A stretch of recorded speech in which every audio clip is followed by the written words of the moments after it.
the simple things that we take granted for. Man, going to bed when we wanted to, and getting up when we wanted to, and eating when we wanted to. My parents would sleep in the front, and my brothers would sleep in the middle, and the girls would sleep in the back. Or at least a few times having to wake up and find a restroom or somewhere to clean them up real quick so they can go to school. When you're homeless, you lose your dignity. You lose the ability to take a shower when you want to sit at the dinner table with your family, to do homework with your children. Those things are gone.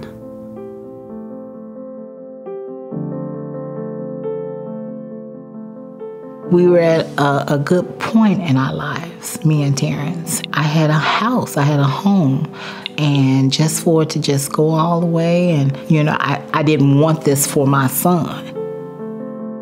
Well, I was doing baseball practice, and you get your normal sores and cramps, but something was just unusual going on with my back. When he told me what was going on, I was like, okay, it's time for us to go to the emergency room.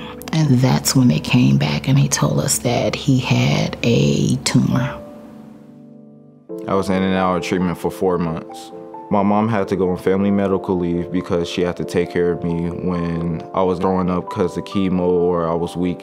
When I found out that Terrence had cancer, I said, I've been the breadwinner all of his life, so how am I gonna do this? And so it was hard to leave my job, but I had to be there, so I had to let everything go for the life of my child.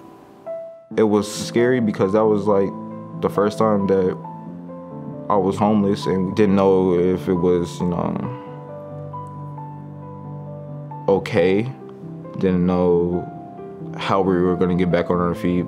I didn't want me and Terrence to live on the street. And so that's when I called Mary's Place. They made me feel welcome.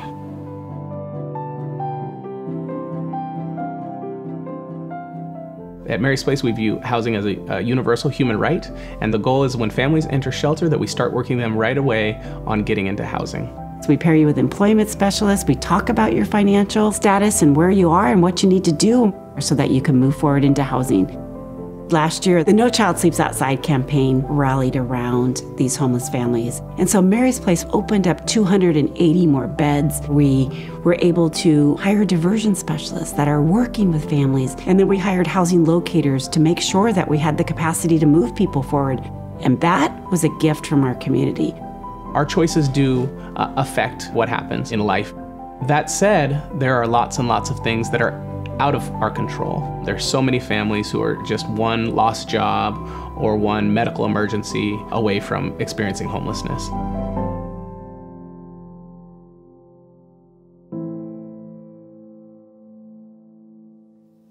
I'm supposed to work and Arnold's supposed to be in college. But in the middle of that, I have an accident.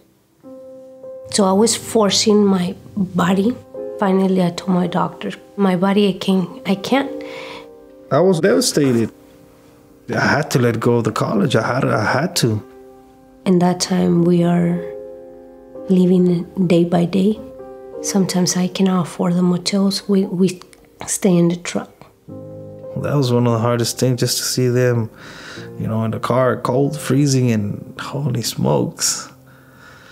We have the capacity to help families from various stages of homelessness. Diversion meets families where they are, and then the goal is to divert families from shelter and so that they can ideally get into permanent housing. A lot of shelters don't help families. They help only the mother. I cannot leave my husband and my oldest son outside when we are over here in the worm. I can't. We are a family, we are together. So Mary's Place opened the door for us. We're very grateful that Mary's Place gave us a spot so our kids could have a normal life. I've learned a lot going through this, these last 3 years. I learned that what we think that's important, it's not important at all. What matters is knowing that no matter what, we're gonna have each other's back and making sure that people are okay. and help them get to where they have to go. There's still more kids in cars, more kids in cardboard homes, more kids on wet sidewalks that need to come in tonight. And although Mary's Place is expanding shelter capacity, it's not enough. We simply do not have enough resources on our own to do that right now. But together, we can do better. Children do not have to sleep outside.